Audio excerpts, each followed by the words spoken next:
I'll say this for him, he's consistent. Well, he's been so consistent all year. Not the taste, consistency. Consistently, yes. Consistency! Thanks, losers.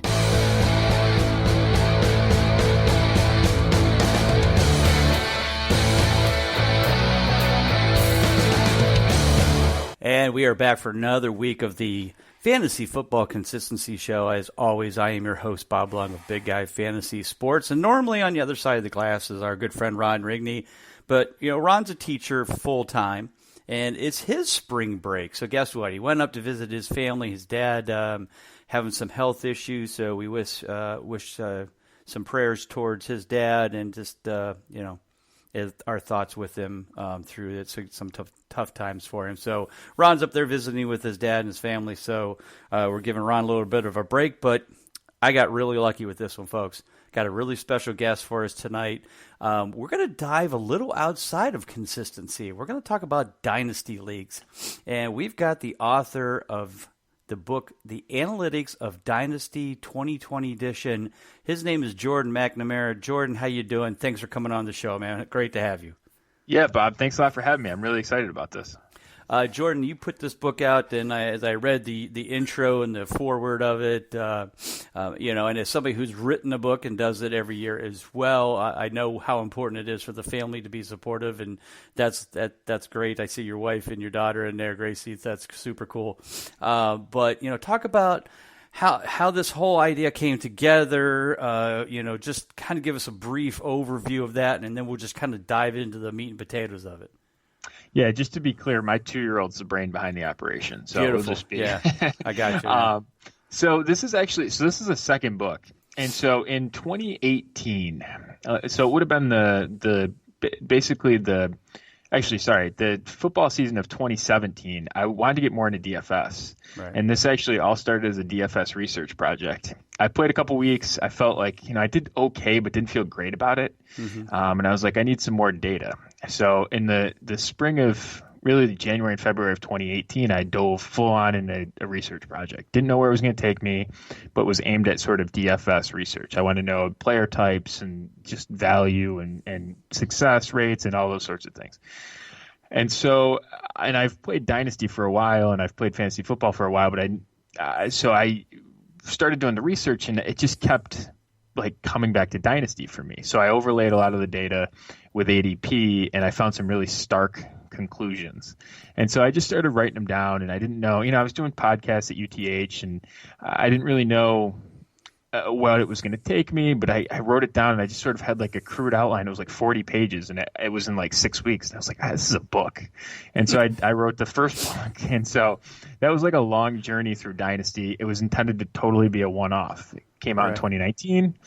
I had some conversations on my pseudo book tour with podcast appearances and strategy sessions with owners and stuff. And just more ideas kept percolating. And the biggest thing for me really was getting Superflex ADP because Superflex is a bigger format in Dynasty leagues, but it's relatively recent. So like I had a lot of ADP data going back for Start 1 leagues, but in Start and Superflex, it's a big difference. So I got enough data, I thought, to write comfortably on it just to make some broad conclusions about the data. And wrote a lot about quarterbacks in this one and a whole bunch of different topics. But that's really how it came together. It was just it was almost an accident, and then I did it again. So you accidentally did it again. Yeah, exactly. So are you still with UTH Dynasty then with Chad and those guys? Oh yeah. Okay. We record every we record. Cool. I still record there, and then I've got basically my own podcast and Patreon stuff and the book. So yeah, It's still that's still home for me. Now, I guess I have to ask the first question is, of course, are you guys coming to the Fantasy Football Expo in Canton this year to promote your book and Chad and everybody coming in town? I don't know if they made it last year, but I'd certainly love to have you guys in town, especially for you to promote your book and talk about it. That'd be super cool. Yeah, we didn't make it last year. I would like to try and make it this year. I don't know. I mean, we'll probably talk about this a little bit. I think some people want to see you and I get together and debate some things. So, well, that's what we're doing tonight. So it'll be like the second, like they have the first, boxing match and they kind of duke it out, and then somebody wins, and then we got to have the rematch. Yeah, we'll do all that. It'll be fun. Yeah. But no, definitely love to have you guys come in. Obviously, talk about bring your book and that kind of stuff. Always a great thing, and we're always looking for dynasty stuff. Certainly there's a lot of people that play it. It's never been something I've gotten into. I shouldn't say that. I mean, I play in a keeper league, but to me it's totally different. Like a dynasty is a dynasty. You get your big players, and then each year you're just doing a rookie draft. Where a keeper league is you're keeping so many players. There may be salary caps, there may not be. There may be number of players, whatever the case may be. But to me, they're two different things. Am I right? Yeah, I would say so. And I play in a home keeper league where it's like a 16 team where we keep 7. Right. So it feels a little bit dynasty-ish, like dynasty light. But dynasty is keeping, you basically keep everyone. And what really changes is the league depth and sort of that, that aspect of it. But yeah, it's essentially based around a rookie draft each year. Yeah, right. Yeah, I mean, I've been in one. I've been playing since 1985, and we do an auction league, and always do an auction league. And there's a salary cap, and what we do a little bit different than most is you can keep as many players as you want. You can keep them all, but you have to give all of them a 50% raise, and you still have to stay under the cap. That's where it becomes a little more difficult, a little more strategy, trading high-priced players for cheaper players right around playoff time or trade deadline time. So a little bit different, a little bit of a dynasty mixed in there because of the pricing and rookies obviously have a little more value because nobody's going to just let somebody steal, Saquon Barkley coming out of the draft for nothing. It plays a little bit different, but a huge incentive there to hit late in drafts though, or hit for cheap guys. Yeah, it is. Like I said, we've been playing forever, and one of the things I've been trying to do is, in that league is focus more on running backs because running backs have a higher value just because of the touchdown-only scoring method. But more often than not, is buying those guys that are cheap just because they're cheap.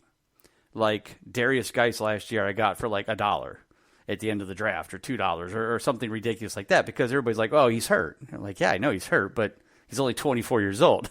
Now, he's still hurt. Right? Yeah. The problem is he's still hurt. So, but I'm only paying $5 for him next year. So, right. And like last year, Melvin Gordon, because he was holding out, only went for $22. Most top running backs go for between 50 and 60, or 50 and 80. So I got him for 22 because everybody's like, I don't want him, So, but anyway, so let's move on in the book here. Let's obviously go right into the table of contents. Why don't you start off? Chapter 1 is seasonal league analysis. Why don't you tell us just a little bit about what you're talking about in this section, and then of course we're going to focus on the most important part, which is page 6, which is consistency is a myth. So why don't you take it right to that, and then we'll kind of see where we disagree a little bit on the consistency side. Yeah, so this is and it's worth noting I didn't write this for shock value. I didn't, I think consistency tends to be poorly defined, and that's kind of where this all came from. And so I wanted to look at leagues, and one thing I see that owners do is they'll say, well, I'm a contender. I'm on, if I get into the playoffs, I have a chance. And so I went and I looked, and I had a whole bunch of leagues, and I went through and I looked and said, what type of teams win championships really is what I went and looked at. Right. And it's not surprisingly, it's the really good teams. So like the teams that get into the playoffs, a typical dynasty league is usually 13-week regular season. And, and same with fantasy in general. And then you get 14, 15, and 16 are your playoffs. Mm-hmm. And so I wanted to look and see sort of what the impact of that was. And I saw that the teams that win the championships really are the teams that are 9, 10, and 11 or more. It's rare to see a 12 or 13 win team, but those high win teams. And I have a metric called WARP, which is wins over replacement player, and it tells you essentially how many points or how the true impact of a player to your particular team. And I wanted to think about that, in particular with trades and the decisions that you make, how much do they really matter? So that's really what I looked at. And then it sort of from there, I looked a little bit and I wanted to see, what in terms of, because the common belief is, and I believe this coming into this, which was that you want players that are more consistent.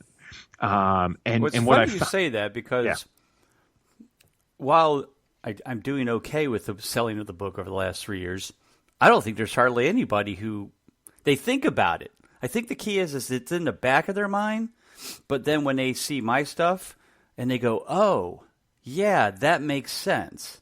So I think it's not as prevalent as a lot of people think, because if it was, I'd be selling a hell of a lot more books than I am.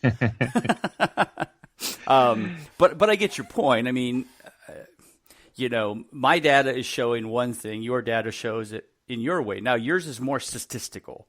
Like mine, I try to keep very simple. You use big words like standard deviation and R factors and stuff, and that I barely understand just because I'm an accountant. I had to take statistics in college. But what I've always tried to do is put it out there and say, here's how consistent this guy has been in being kind of an RB1 or an RB2 for each week, to being basically usable by that team. And the more consistent they are, obviously, the more often they're helping your team. That doesn't mean, and I totally agree with a lot of the stuff you say. Everything it's you can't control the other team. So I always say you can be the second highest scoring team of the week every week and go 0-13, and you can be the second lowest scoring team of every week and be 13-0. It can happen, but it's damn rare. So. Anyway, I'll let you go back to your scenario, but I totally get where you're coming from on that aspect.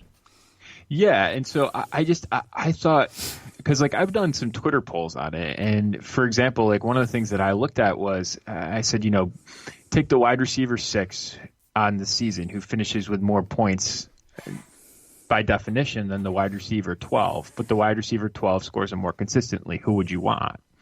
And 35% of people took the more consistent person that scored less points. And I guess the question is really the spread on that. But the thing that I found is that the teams that, I looked at something called all play win percentage, which is basically luck independent win percentage, right? If you were to play every team every week, what would your win percentage be? Right. And 95% of that is dictated by how many points you score. And so I really came away from that surprised, because I thought that there would be more factors, right? That it would be luck or the distribution of them or whatever. It would how they sort of went in and you don't want, but what you see is they sort of happen in a relative range, and that there's a huge factor of how many games you win is dictated by how many points you score. And so that's really what it came down to. And I think, for me, consistency is important for me in one particular aspect, which is wide receiver scoring. And not even necessarily wide receiver scoring week to week, but more wide receiver scoring year over year. Because, for example, a guy like Mike Evans last year, I think he was a wide receiver 1 or a wide receiver 2 or better. I think it was something like 40% of weeks or something like that. Right. So, his overall total points last year, he was 16th. Right. And so my metrics, my WARP metric in particular, measures weeks 1 through 13, because a lot of my analysis and those mine things, does them all. Right.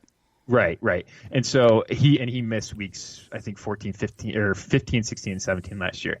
But in Dynasty, one of the big things that I think about is getting into the playoffs and sort of the implications of adding a player and those sorts of things. So I look at it in the fantasy regular season is just sort of how I cap my number. Mm-hmm. And there's some other reasons for that too, but just in terms of the data, how it sort of fluctuates and everything. But what I found is for him, like he was over a win over replacement, so he's about 1.2 wins over replacement, and only had top 24 weeks 38% of the time. But when you look at a similar player, for example, DeAndre Hopkins scored 67% of his top 24 weeks. 67% of his weeks were top 24 weeks, so basically 2/3, but actually won you less games. So he was like 1.12. And so when you sort of think about that, And why is that? So explain this, because I'm really intrigued by that. So, I'm looking at my numbers, which is also fantasy numbers. So, so you're comparing Mike Evans to Hopkins, right? Mike Evans and DeAndre Hopkins, correct. Right. So DeAndre Hopkins, 267.6 fantasy points, PPR scoring, 5th overall, 80% consistent, which in my system means that he's in the top 24 80% of the time. Now, I don't track just top 24. It's a factor that pretty much if you get over that, which is about 11 points a game, you're usually in the top 24 for that week. Sometimes you can be 28th and still be over 11. Sometimes you're over 11 and you're 15th. So it just depends. But then Mike Evans was only 62% consistent. So big difference. Points-wise is about 37 points. Consistency is 80 versus 62. But tell me why your system says that Evans was better just by a little. Well, so mine measured just the regular season. So you okay. Oh, right. Okay, you're only using 13 games. Good point. Right. Good point. Yep. So and obviously him being hurt in the playoffs hurt you. But in terms of the way I sort of look at it, I'm looking about trying to get a bye or trying to get into the playoffs and those sorts of decisions, specifically in measuring that. Right. And so that's week 1 through 13. Right. I do think about like top 24 finishes, and I think about the rates to some degree too, but in a little bit different of a context. But specifically the WARP, if you were to start these guys, I just look at, for example, like Mike Evans was 34.9 points over replacement in week 3. Right. Like you won that week, probably, right? Like, but the week that you got 0, that didn't go well for you. No, but you'd be surprised. And so that's probably the thing that is the most interesting to me is you would be surprised how little that matters. Really? How could it not matter? If he scores 34 points a week, obviously you're going to win. But a win is a win. Whether you win by 1 or you win by 30, you still win. The week he got 0, I mean, yeah, your team could have won if the rest of your players around him were good. But I would think that inconsistency, and that's something from my side, I say that guy, Evans last year was just not as consistent as he has been in the past, and he had some terrible games but also some 40-point games. I'm still intrigued of how Evans somehow turns out to be a better player than Hopkins in the WARP system.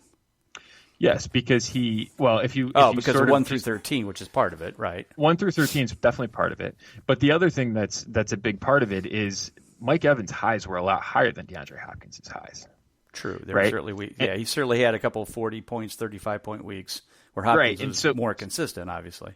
Right. So Mike Evans, of the two of them, Mike Evans had the 3 best weeks. If you add all their weeks together, Mike Evans had the 3 best weeks. I'm sure. In terms of points over replacement. He's heavily skewed toward that end.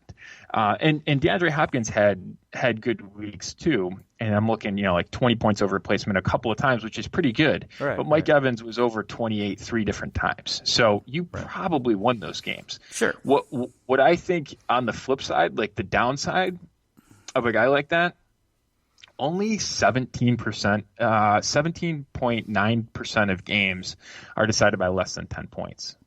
right? And so if you sort of break that in half, that's actually a little bit less than 9% that you would win and 9% that you would lose.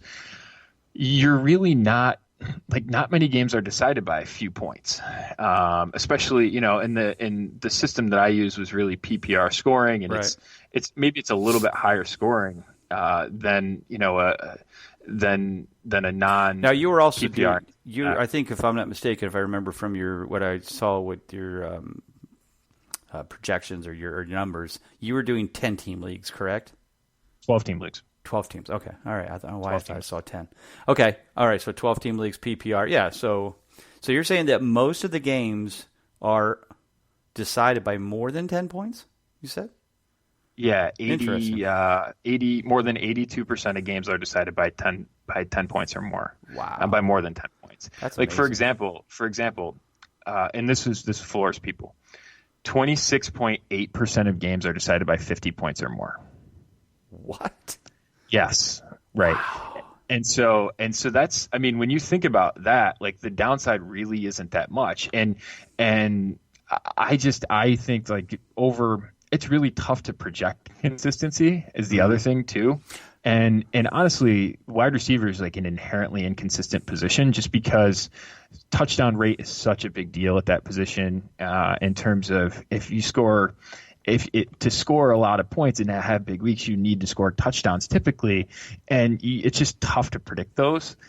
But for a guy like Mike Evans or even DeAndre Hopkins or like Cooper or any of these guys that I think of as long-term consistent guys. So what I mean by, they've got multiple top 24 weeks, and for like Julio's a good example of this too. Like, Julio, multiple like top 24 seasons. Like it assuming health. Like, you have a really good understanding of where they're going to finish. Right. And that is highly valuable, because what I'm going to do is I'm going to stack 2 or 3 of these guys together in my lineup, and I am mostly going to set it and forget it. Like, I'm not going to try and pick the week that Mike Evans or Amari Cooper goes off or whatever. I know that if I put them in my lineup every week, that, they'll have up weeks. Yeah, they'll have down weeks. They might happen in the same week. They might happen on opposite weeks or whatever. But by and large, I know I'm going to capture, assuming health, I'm going to capture a top 24 season. Or I'm probably going to capture better than that. And when you sort of take all of that all told, like, that production's really, really important. The ordering of it, not really so much. Gotcha. All right, well, let's move on. We spent a lot of time on consistency, as I expected. But let's move to chapter 2, and let's talk about the base rates. What are the base rates for the positions? What does it mean? And then we'll kind of move into chapter 3, the density, which I think is even more intriguing. Yeah, so base rates, so they sort of go together essentially. Base rates. Well, then that's fine. Let's tie them together. And if that's the way they're meant to be, let's do that.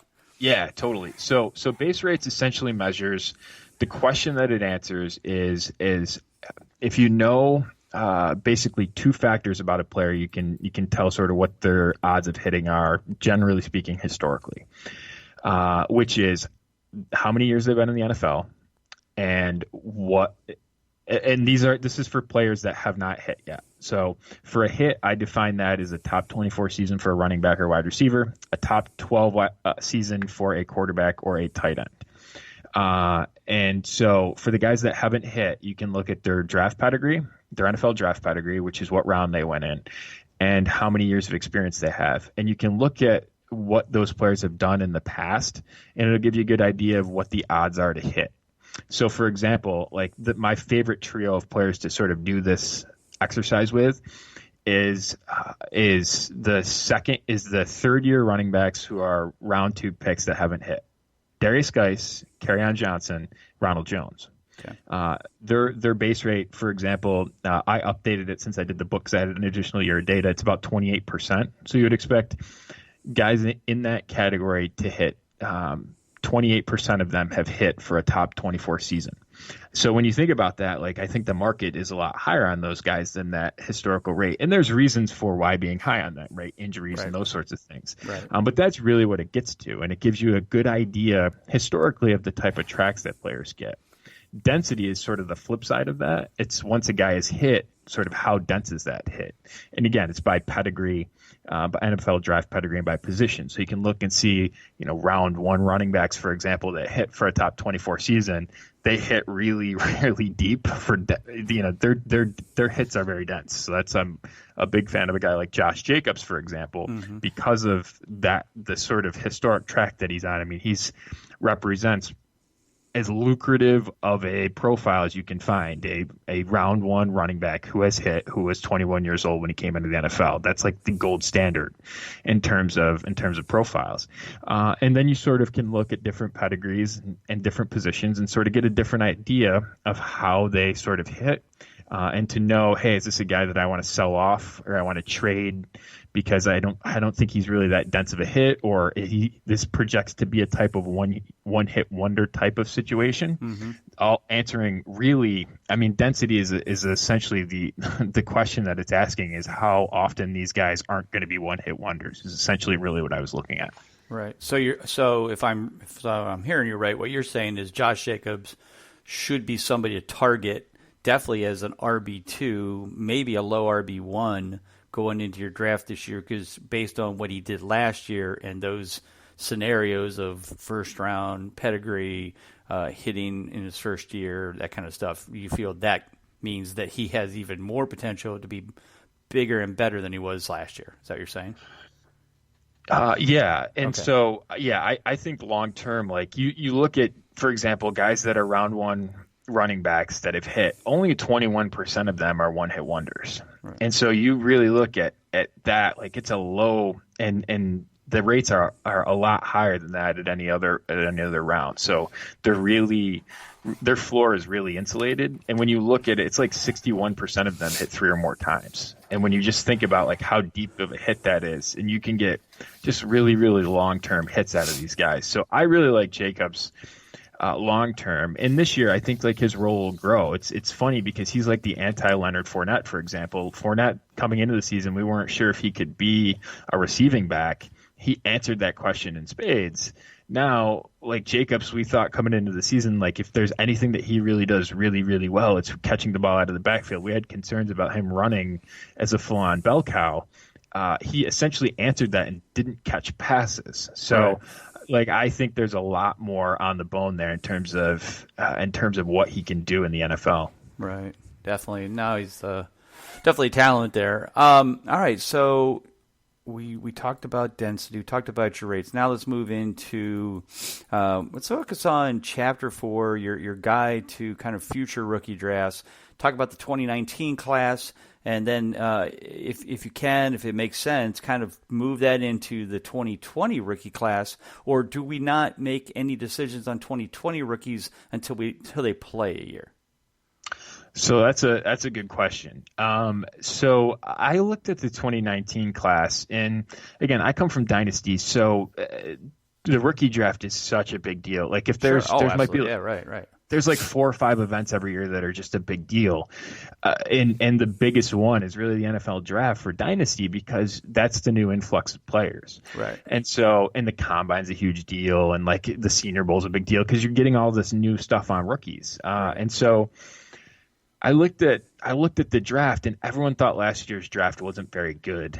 And I agree with that in part, but really disagree with it in another part, which is at the top of the draft historically. And I can go back to 2008 with data to sort of compare different player types and these sorts of things with rookie ADP to get an idea of value, which I think is a huge deal in terms of all these drafts, in terms of the type of player that you're getting and those sorts of questions. But at the top of the draft, it was really like Jacobs was a below average historical pick in terms of NFL draft pedigree to be a top 3 pick in a rookie draft. Mm-hmm. And there was nobody else that was an above average pick at the top 3. It's just in terms of NFL draft pedigree. And so I said, well, that's not particularly good. But if you looked in the second round, there was 20 guys that would have been above average in terms of falling in the second round where their pedigree was by position. Gotcha.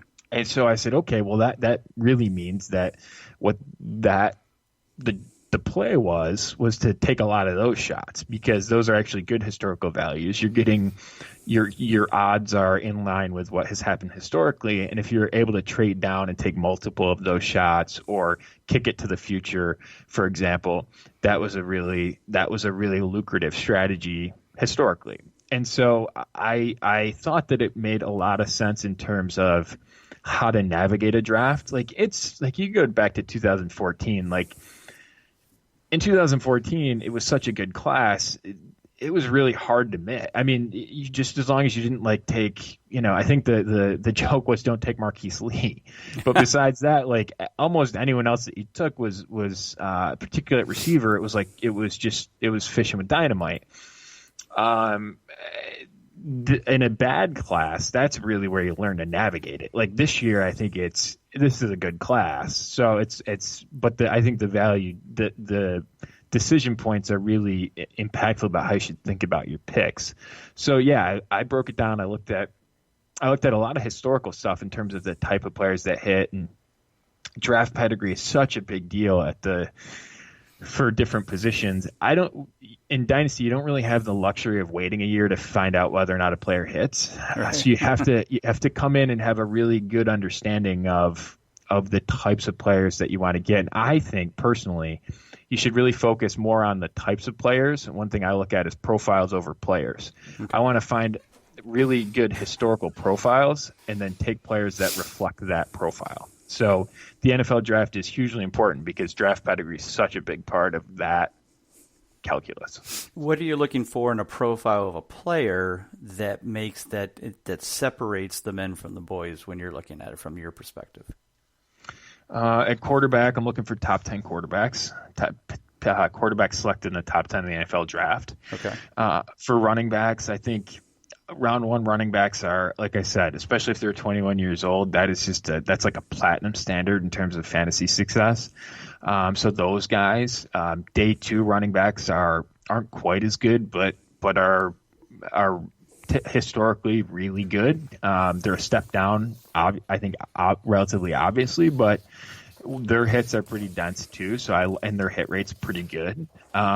At wide receiver, I'm a little bit more selective, so I want guys that are really good metric prospects. That means they're highly productive from a young age, typically in college, and guys that are first-round draft picks. Typically, my data has really, really suggested, particularly recently, to be really, really selective at the wide receiver position on guys that weren't drafted in the first round of the NFL draft. So I won't take a lot of day two or day three guys in the NFL draft. I'll take more round one guys, or if I'm going to take a day two guy, they better be a historically really, really, really good producer. You're looking for like top 10% production, and a lot of that is age-based production that you're looking for. So that's a really big deal. Again, first-round tight ends are good. Second-round tight ends are really good. And then it's a step down after that in terms of the tight end position. Gotcha. All right, let's skip by the super flex. Not that it's not important, but we got about 12 minutes, and I want to focus on probably the most important part of all of this, which is Chapter 6, and talking about WARP, wins over replacement players, and also adjusted wins over replacement players. Kind of redefine that for folks to kind of help them understand, and then explain how you use that measurement for looking at these dynasty players. Yeah, so this is probably, I've written 2 books now. This is probably my favorite thing I've ever done in terms of the writing. And so WARP is, and I called it embracing randomness. And WARP is, like I said, wins over replacement players. So you can measure how many regular season fantasy wins a player will add you based on just looking at the replacement level, which is different for every position. At quarterback, for example, I use the quarterback 18 benchmark. Running back is running back 36. Wide receiver is wide receiver 48. And tight end is tight end 18. And so I look at from them each week. I sort of see where a player is in relation to that pick or to that particular spot. And you just measure how far above or below replacement level that player is. You add it up, at the end of the year, and you divide it by 97, which is the historical value of a win, the historical point difference in my subset of points. And you can do this. You can look at your data in any league. But by and large, it's about 97 points. And the points divided by 97 is how many games they've won you in a 13-game season. Over replacement. And so I looked a lot at that. And then I have something called AWORP, which is adjusted wins over replacement. And that factors in the start rate of a player. So I just use MFL as my start rate. And they have it's great. They tell you what percentage of teams that this player was on did he start in a given week. And so that's really impactful because that's as good of a metric in terms of measuring the market as you'll find looking at a specific piece of data. And so what I did was I went ahead and did some simulations, and I just wanted to know sort of roster construction, what makes the most sense. And I found that every time you add a running back instead of a receiver, and you're just looking at randomly, right? And this isn't making any decisions. This is just simply a roster construction exercise. But every time you add a running back over a receiver, you add 0.17 wins over replacement in the first 3 years of a draft or of a league. And the implications of that are pretty big because, you keep adding that up. It both moves the average up and it moves your upside up, right? And so what you'll see is the teams at for example, like if you take a ton of wide receivers, and I looked at teams that basically I looked at a combination of 16 wide receivers and running backs, so 4 running backs and 12 wide receivers, all the way up to the opposite of 12 wide receivers and 12 running backs and 4 wide receivers. And each combination therein, you can sort of find the difference in terms of how many wins you would expect. And what you'll find is really that the taking more running backs, it gives you a lot more upside. It gives you a lot more baseline as well. It moves everything up for you, and just continuing to do that will really make your roster better. So that was a big part of what I did, because I think that by and large I think it matters too in how you do it. So one of the things that I've found, every time you take a wide receiver over running back, you're almost like you're taking it on the chin every time you make that decision. But what you'll see is the only time where it makes sense to do that, because you have to, right? You have to roster wide receivers, assuming that you have to start wide receivers. The time to do it is early in a draft, because that's the time when they're the closest to running backs. Like you're about even, essentially, looking at hit rates and looking at WARP and those sorts of things early in a draft. Running backs and wide receivers are about even. And when I'm talking early, I'm talking like in a non-super flex league, the first 5 or 6 rounds they'll perform about even. After that, running backs outperform wide receivers between 10 and 15% by round. And so every time you have to so if you go early at wide receiver, in the first, you take 4 wide receivers in the first 5 rounds, you can avoid the wide receiver position and load up on running backs later in the draft. And what'll happen with those running backs is you'll get the opportunity to, you'll know week to week when to start them. For example, a guy like Latavius Murray last year, like that calculus was really easy. If Alvin Kamara's out, you can start Latavius Murray. And so, and Latavius Murray is a guy that was inherently inconsistent because he didn't really play much when Kamara was out, but you knew exactly when to play him. You can capture that upside. And that's a story that's really possible at running back.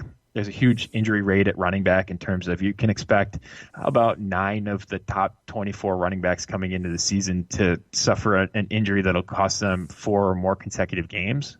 So when you think of being on the opposite side of those bets and having a lot of the one injury away type running backs, it gives you a lot of upside and flexibility in season as the natural unfortunate injuries happen to the lead guys. So it's really an exploitation of that, just from a roster construction perspective. And then I looked a lot too at the value of random first round rookie picks in the future, and I found that they're probably undervalued too, just by a normal market, a normal look at their market. Gotcha. All right, we got about 6 minutes left. Let's get to the last chapter. This is where it all comes to fruition, the whole strategy implementation of your startup drafts. You got some great stuff in here, especially just the 1 through 5 of, what you should do when you get started in your first league here and how that all comes into play. Why don't you kind of walk people through, then how all this kind of comes to fruition in Chapter 7 and what you're kind of explaining to the user, because I'm in one dynasty. I just got in it last year. This will be my first rookie draft. I made the playoffs, got knocked out in the first round. Like my team going forward, but I'm definitely going to be reading this much more in depth here as I'm heading towards the summer, as I'm starting to look at how to identify these players. So why don't you kind of wrap it up for everybody here? Yeah, so if you're going into a startup draft in terms of a dynasty league, which is where a dynasty league basically starts as a startup draft, one of the things I think is early in a draft, again, wide receiver over running back typically. But if you get the opportunity to trade down, historically that's been a pretty productive outcome in terms of accumulating more picks and accumulating future picks if you can do that. But taking a lot of shots is a good thing. And one of the things I think, generally speaking, the market's overconfident. And so I found this study that, especially in rookie drafts, so like in your rookie draft, their picks in terms of they think, hey, listen, I'm going to make the playoffs. I'm a really good team. My pick's going to be a later pick. But people overestimate the strength of their team. And so what you'll see is like the exploiting that overconfidence thing's a big deal. I found this study that was just it was really funny. They did a survey of drivers, and 93% of drivers said that they were above the median driver. So 93% of them said that they were in the top 50% of drivers, which of course is impossible. Right. Even better, it didn't change if the person had gotten in an accident or not. They still answered the same way. And right. and they're objectively worse, right? Like that right. You've gotten in an accident, you're objectively a worse driver. Right. But especially if you caused it. Right. And but teams will do this. And so like I did a study in one of my leagues. I just polled people. I said, hey, what's your odds of winning the championship? And each team averaged like 23% was like the average answer. And it came out to be 270% was the estimate. Only one team can win. It's 100%, right? But what you'll see is like that's reflected in the market, right? Because people will say, oh, my pick's going to be late. And really what I looked at was like the just having a random picks are a lot more random, and it's really hard to draft and it's really hard to build a team because we are trying to, from afar, use the production of a player, and it's not something that we control, right? We don't control how much playing time, Alexander Madison gets, right? Like you don't get to control that. And so it's really, really tough to be right. And so, and it's funny how much people overestimate their teams. I had a team that last year was like comical. It had Barkley and Mixon and Kamara and Andrew Luck and Devontae Adams and Juju Smith-Schuster and Evan Ingram. Right, that team on paper should have had a bye. I didn't make the playoffs. Right. Oh yeah, obviously. And so you think about that, you're like, that's just utterly impossible. It was I was sitting in May last year, but those things happen, and so I think appreciating how much of it's random and how much of it you don't control is a really big thing. So taking more shots, I always say, how many times can you hit in the top 6? If you can hit 5 out of the top 6 picks in a draft in the first 6 rounds, if you can hit 5 times, that's a big deal. Oh yeah, that's good. It's a lot easier to do it when you're drafting 8 times, right? So trading down, taking multiple shots and doing those things and trying to build a good team like that. I think that's a big deal. So I have, we got a minute and a half, so I'm going to be quick. So I got pick 7, because I'm right in the middle, and it's a 12 team. So I think I've picked 7. is there a certain position, or am I looking at running backs because of the running backs always seem to be the better value based on your system? Yeah, I think, I'm not sure how the board's going to fall. I think you've got probably 3 wide receivers who appear at least to have separated themselves and being first-round picks in terms of Henry Ruggs, Jerry Jeudy, and CeeDee Lamb. Right. And then it depends on how you think about it. I think you've got 4 or 5 running backs that are probably in a tier. I think you're at 7, you're going to get I'm going to get a good player there, right? I mean, I think so. Right. I think so. And that assumes that the market's efficient, right? That there's not someone taking an outlier or something like that. Gotcha. I think you're in pretty good shape. Good. Typically, one thing I do at this point of the year is, hey, is there a guy that I don't think of really highly long term that I can use to move up? So, for example, Raheem Mostert. Can I take Raheem Mostert at 107 and turn that into 104? Something like that. I got you. That would be something I would look at. All right, we got about 20 seconds left. Why don't you just give everybody a quick update of where they can find you, your Twitter, et cetera, and then thanks again, Jordan, for being here. Yeah, you can find all my work at analyticsofdynasty.com. You can find the book for $30. My 2019 edition, the first one I wrote, is actually on sale for $20. You can find me on Twitter at McNamara Dynasty and check out my Patreon content at patreon.com/analyticsofdynasty.